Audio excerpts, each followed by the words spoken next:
Spain भाई काफ़ी demanding रहता है और बहुत सारे लोग अप्लाई भी करना चाहते हैं। तो वीज़ा वैसे चांस कम रहती है, लेकिन आ गए क्यों? क्योंकि ट्रैवल हिस्ट्री थी इनकी अच्छी। काफ़ी कंट्री की टेन इन द सेंस कि आपके अकाउंट में मान लो कि 3 महीने पहले आपके अकाउंट में 1.5 लाख रुपए पड़ा, बहुत कम चांस रहते हैं कि उसमें आपको वीज़ा मिले। कुछ एक कंट्री हैं जो सिर्फ अलाउ करती है ये चीज़, लेकिन मोस्ट को डिपेंड करता है कि आपकी प्रोफाइल कैसी है। बैंक बैलेंस सबसे इंपॉर्टेंट चीज़ है। और भाई ITR आपकी बैंक, तो हम काफ़ी सारी कंट्री कवर भी करते हैं। तो उसमें जैसे USA को छोड़ के हम सारी कंट्री करते हैं ऑलमोस्ट। तो उसमें भाई आपको क्या क्या डॉक्यूमेंट रिक्वायर्ड रहते हैं और किस बेस पे, किस प्रोफाइल पे वीज़ा आया है, और ई वीज़ा जो मोस्टली कंट्री करती हैं अभी, उनका कैसा रिस्पॉन्स है। और इधर जापान, साउथ कोरिया वगैरह, इनके वीज़ा चलते रहते हैं। ऑस्ट्रेलिया, न्यूजीलैंड के भी आते रहते हैं, कम आते हैं क्योंकि वहाँ पे इतना भी ट्रेंड नहीं चल रहा। तो ऑलमोस्ट सारी कंट्रियाँ करते हैं भाई, और बजट में ही रहता है। बजट में बिल्कुल आपका ये सर्विस मिलती है। तो आप लोगों को कॉन्टैक्ट कैसे करना है भाई? आपको इंस्टाग्राम के थ्रू कॉन्टैक्ट करना है। इंस्टाग्राम डिस्क्रिप्शन में मिल जाएगा आपको, और स्क्रीन पे भी आ रहा होगा। तो इन सर का कैसे आया है भाई, मैं पहले तो वो थोड़ा सा बता देता हूँ। भाई इन्फॉर्मेशन हाइड करनी पड़ती है क्योंकि मिस यूज़ बहुत ज़्यादा होता है। ठीक है, कोई भी आपको किसी का भी वीज़ा उठा के दिखा देता है और फिर उटपटांग डील होती है। तो भाई इससे बढ़िया है कि आप इस चीज़ को हाइड ही रखो। आप भी अपनी चीज़ जो है सोशल मीडिया पे, मतलब पूरी तरीके से चीज़ें नहीं शो होनी चाहिए। इस चीज़ का भी आप ध्यान रखना। तो देखो, ये मैं बता देता हूँ। अभी इनका वीज़ा अप्रूव हुआ है रिसेंटली, स्पेन का। स्पेन भाई काफ़ी डिमांडिंग रहता है और बहुत सारे लोग अप्लाई भी करना चाहते हैं। तो इनका जो प्रोफाइल थी, देखो प्रोफाइल जो है इनकी नॉर्मल प्रोफाइल थी। नॉर्मल इन द सेंस, मैं काफ़ी सारी वीडियो में आपको पहली बार क्या बताया था मैंने, कि भाई या तो आपकी ट्रैवल हिस्ट्री अच्छी हो।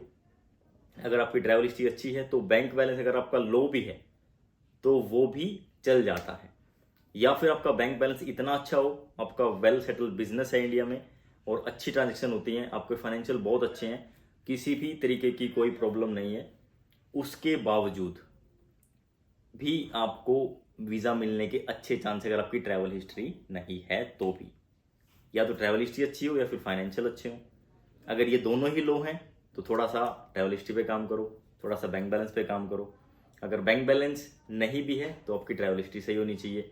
तो ये जो केस था ये ऐसा ही था भाई। ये रीसेंट फंड्स इन्होंने डाले थे अकाउंट में, और रीसेंट फंड्स पे वीज़ा वैसे चांस कम रहती है, लेकिन आ गए क्यों? क्योंकि ट्रैवल हिस्ट्री थी इनकी अच्छी। काफ़ी कंट्री की ट्रैवल हिस्ट्री थी इनकी। यूके भी ट्रैवल थे और इधर एशिया में भी काफ़ी कंट्री ट्रैवल थे। तो ट्रैवल हिस्ट्री अगर आपकी है तो डेफिनेटली आप शेंगेन वीज़ा अप्लाई करो, आपके चांस हैं। लेकिन ट्रैवल हिस्ट्री नहीं है, बैंक बैलेंस भी नहीं है, आप सोच रहे हो कि फ्रेश फंड डाल दूं, मैं अरेंज कर लेता हूं या लोन ले लेता हूं या किसी फ्रेंड से मांग लेता हूं। ट्रांजैक्शन आपकी होती है 10 से 15 हज़ार रुपये महीना, या 20 हज़ार या 30 हज़ार रुपये महीना। ठीक है, लेकिन आप सोच रहे कि भाई देखो कितना बैलेंस होना चाहिए, ये बहुत सारे लोग पूछते हैं शेंगेन अप्लाई करने के लिए। तो भाई एटलीस्ट आपके अकाउंट में 3.5 लाख रुपए तो हों जब भी आप अप्लाई करते हो। अब वो ये नहीं है कि वो फ्रेश आप डलवा रहे हो 3.5 लाख रुपए, नहीं, वो आपके पास मेंटेन्ड होने चाहिए। मेंटेन इन द सेंस कि आपके अकाउंट में मान लो कि 3 महीने पहले आपके अकाउंट में 1.5 लाख रुपए पड़ा हुआ है। अब 1.5 लाख रुपया आपने मेंटेन किया है 3 महीने। कैसे मेंटेन किया? हर महीने आपने 20 से 25 या फिर 30 हज़ार रुपये सेव किए हैं। तो मान लो कि 20 हज़ार रुपये सेव करते हो आप हर महीने, तो एंड ऑफ द 3 मंथ्स कितना हो जाएगा? 160, है ना। और फिर अगले 6 महीने में कितना हो जाएगा वो? 220। तो ऐसे आपका बैलेंस इंक्रीज होना चाहिए। कोई भी एम्बेसी जो आपसे मांगती है 3 महीने की या फिर मैक्सिमम 6 मंथ की बैंक स्टेटमेंट, 6 मंथ की बैंक स्टेटमेंट पे उनको टोटल आइडिया हो जाता है कि भाई ये कैसे ये लोग जो हैं इसको मेंटेन कर रहे हैं, या फिर इनका जो बैलेंस है वो फेक नहीं है। फेक बैलेंस कौन सा होता है? जब आप इमीडिएटली डलवा देते हो और वीज़ा अप्लाई कर देते हो, बहुत कम चांस रहते हैं कि उसमें आपको वीज़ा मिले।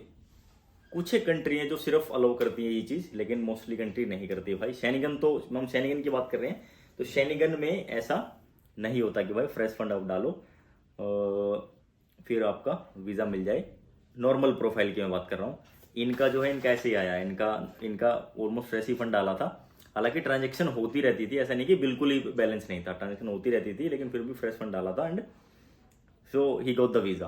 क्यों? क्योंकि ट्रैवल हिस्ट्री थी भाई, ट्रैवल हिस्ट्री थी, ट्रैवल करते रहते थे। तो ऐसे ही अगर आपकी भी ट्रैवल हिस्ट्री ठीक है, कितनी कंट्री को, कम से कम 4 या 5 कंट्री की हो, तो डेफिनेटली आप ट्राई कर सकते हो। चांसेस हैं कि आपको ये वीज़ा मिल जाएगा। तो देखो, डिपेंड करता है कि आपकी प्रोफाइल कैसी है। बैंक बैलेंस सबसे इंपॉर्टेंट चीज़ है, और भाई ITR, आपकी बैंक स्टेटमेंट, ये दोनों चीज़ें इंपॉर्टेंट हैं। आप ये देखो कि आपकी ट्रांजेक्शन्स कितनी हो रही हैं साल में। देखो वो टैक्स से बाहर जा ही रहा है अगर वो दायरा, तो डेफिनेटली आपको टैक्स भरना चाहिए भाई। टैक्स भरोगे तो आपकी प्रोफाइल स्ट्रॉन्ग हो जाती है, उसमें चांसेस आपके काफ़ी सारे बढ़ जाते हैं कि आपको वीज़ा मिले। तो स्पेन के वीज़ा के लिए का प्रोसेस क्या है अब, ठीक है। इनका तो मेरे हिसाब से 10 दिन में आ गया था। तो वर्किंग डेज वो काउंट करते हैं, और मैं थोड़ा सा आपको स्क्रीन पे ले जाके बता देता हूँ कि भाई कैसे आप लोग स्पेन का वीज़ा अप्लाई कर सकते हो, एंड कैसे आपको ये वीज़ा मिल जाएगा। देखो भाई, आप बहुत सारी वीडियो स्क्रॉल करके देखते हो कि ऐस प्रोफाइल पे वीज़ा आ गया, उस प्रोफाइल पे वीज़ा आ गया, या फ्रेश पासपोर्ट पे वीज़ा आ गया। देखो, हर एक चीज़ जो वीडियो में आपको दिखाई जाती है वो रियलिटी नहीं होती। ये चीज़ कोई नहीं बताएगा, ठीक है। देखो, इसमें क्या होता है कि भाई, जैसे अगर मैं ये बोल दूं कि भाई नहीं वीज़ा नहीं आ रहे, तो इसमें क्या होता है कि आप लोग करवाओगे नहीं, है ना। लेकिन भाई मेरा कोई ऐसा वो नहीं है आप लोगों से। मैं तो सिर्फ ये चाहता हूँ कि जो रियलिटी है वही आपको पता चले। काम करवाना या ना करवाना वो एक अलग मैटर होता है। कोई भी यूट्यूबर या फिर इंस्टाग्राम पे जो भी वीडियो देखते हो, ये नहीं बोलेगा कि भाई इस कंट्री का मेरा रिफ्यूज़ल आया है, या इस कंट्री के हमारे रिफ्यूज़ल भी आए हैं। कोई भी नहीं बोलेगा। पूरा यूट्यूब उठा के देख लो, या फिर कोई वो इंस्टाग्राम पर उठा के देख लो, कोई नहीं बोलता। क्यों? क्योंकि फिर उनके बिजनेस पे इफेक्ट पड़ता है। लेकिन मैं आपको बोल रहा हूँ भाई, जैसे मान लो कि अगर ये अप्रूव हुआ ना, तो एक हमारा रिफ्यूज़ भी हुआ है। वीज़ा रिफ्यूज़ भी होते हैं, वीज़ा अप्रूव भी होते हैं, लेकिन आपको सिर्फ और सिर्फ अप्रूवल बताया जाता है, रिफ्यूज़ल आप लोगों को नहीं बताया जाता। मैं अपनी वीडियोस में रिफ्यूज़ल के बारे में बताता हूँ, अप्रूवल के बारे में बताता हूँ, प्रोफाइल के बारे में बताता हूँ कि कैसे हुआ है, और मैं ये भी बताता हूँ कि आपको करना चाहिए कि नहीं करना चाहिए। और इस वीडियो में जो भी मैंने डिस्कस किया आप लोगों के साथ, इसमें आपको खुद ही पता चल गया होगा कि भाई आप लोगों को अप्लाई करना चाहिए या नहीं अप्लाई करना चाहिए। देखो भाई, अपना काम ये नहीं है कि हाँ आप लोग आ जाओ, हम आपका काम कर देंगे, आपका काम हो जाएगा। जो भी भाई मेरे से बात करता है इंस्टाग्राम के थ्रू, या जो भी मेरे से चैट करता है, मोस्टली लोगों को 100% सेटिस्फेक्शन होता है उस बात से जो मैं बोलता हूँ, क्योंकि मैं रियलिटी बोलता हूँ भाई। मैं सामने से बोल देता हूँ कि बहुत सारे बंदे आते हैं कि सर कर दो, मेरे पास ये डॉक्यूमेंट नहीं है, आप बना दो। मैं भाई नहीं बनेगा, ना आपका वीज़ा लगेगा। मैं साफ मना कर देता हूँ, पैसे से कोई मतलब नहीं है भाई, ठीक है। लेने को ले सकते हैं, लेकिन नहीं। क्यों? क्योंकि भाई जो ज़मीर भी एक चीज़ होती है जो मेरे हिसाब से अलाउ नहीं करती भाई, ठीक है। ये चीज़ मैं इसीलिए बता रहा हूँ क्योंकि भाई बहुत ज़रूरी चीज़ें हैं। जो चीज़ आप लोग देखते हो वो सारी रियलिटी नहीं होती वीडियोस में। ये इतने लंबे लंबे लिस्ट आप देखते हो, वीज़ा अप्रूव हो गए हैं, हो जाते हैं भाई। मैं ये नहीं कह रहा कि नहीं होते, लेकिन सबके नहीं होते भाई। ये चीज़ आप ध्यान रखो। आप अपनी प्रोफाइल पे काम करो, आप ट्रैवल हिस्ट्री पे काम करो, उसके लिए भी काफ़ी सारे ऑप्शन हैं आपके पास, ठीक है। फ्रेश पासपोर्ट है, उसके लिए भी काफ़ी सारे ऑप्शन हैं। आप क्यों किसी एजेंट को 15-20 लाख रुपए किसी ऐसी कंट्री के लिए दे रहे हो जहाँ पे आप जाके इलीगल आप रह रहे हो, ऐसे सेटल हो रहे हो? नहीं, क्यों कर रहे हो आप? ऐसा मत करो। आप खुद अपनी प्रोफाइल पे काम करो, आप ट्रैवल हिस्ट्री बनाओ, स्टेप बाय स्टेप आप वीज़ा लो। पहले छोटी से स्टार्ट करो, फिर बड़ी कंट्री का लो। ईजी कंट्री जो है वहाँ पे जाओ, वहाँ पे ट्रैवल करो, इमिग्रेशन का पता चलेगा, बहुत सारी चीज़ें पता चलेंगी, कैसे कैसे इमिग्रेशन होता है, कैसे सारी चीज़ें आपको पता चलेंगी। और धीरे धीरे धीरे आप करके आप अच्छी कंट्री का भी वीज़ा आप ले सकते हो। तो कभी डिटेल में डिस्कस करेंगे इसके बारे में भी। अभी मैं आपको लैपटॉप की स्क्रीन पे लेके चलता हूँ। तो यहाँ पे आप देख सकते हो भाई, ये इनका प्रोसेस है, सॉरी इनकी ऑफिशियल वेबसाइट है, और प्रोसेस भी आपको यहीं पे पता चल जाएगा सारा। इसमें भाई क्या करते हैं कि visa type Schengen national visa और शेनिगन वीज़ा दो कैटेगरी होती हैं। यानी कि अगर नेशनल वीज़ा आप अप्लाई करेंगे तो सिर्फ शेनिगन का मिलेगा, स्पेन का मिलेगा। अगर शेनिगन वीज़ा अप्लाई करते हैं तो आपको पूरा शेनिगन जोन का मिलेगा, जो कि और भी कंट्री आप साथ में ट्रैवल कर सकते हो।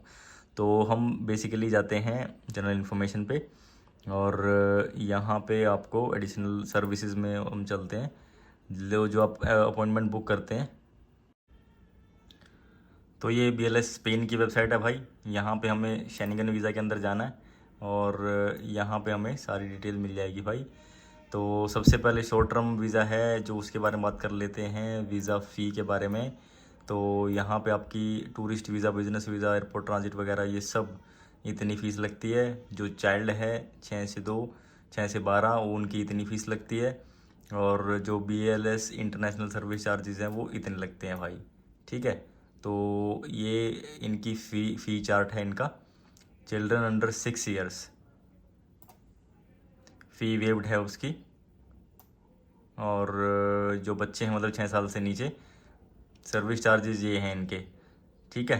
एंड जो डॉक्यूमेंट्स रिक्वायर्ड हैं एक बार वो देख लेते हैं भाई। ये चेकलिस्ट है दिल्ली की, चेकलिस्ट के हिसाब से डॉक्यूमेंट लिए जाते हैं। मैं बहुत सारी वीडियो में बता भी चुका हूँ आप लोगों को।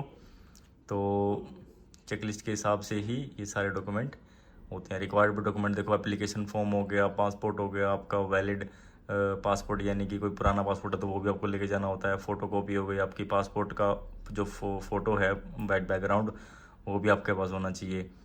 मेडिकल इंश्योरेंस होना चाहिए आपके पास, ठीक है।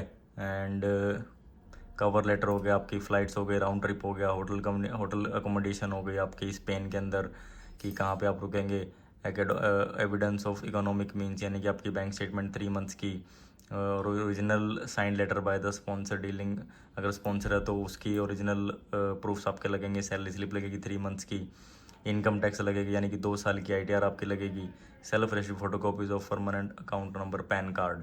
तो ये सारी चीज़ें हैं भाई इसमें, ये पूरी की पूरी चेकलिस्ट आप खुद भी जाके चेकआउट कर सकते हो कि क्या क्या है, प्रोसेस इसका क्या है, कि वो कौन अप्लाई कर सकता है। वो सारी की सारी बायोमेट्रिक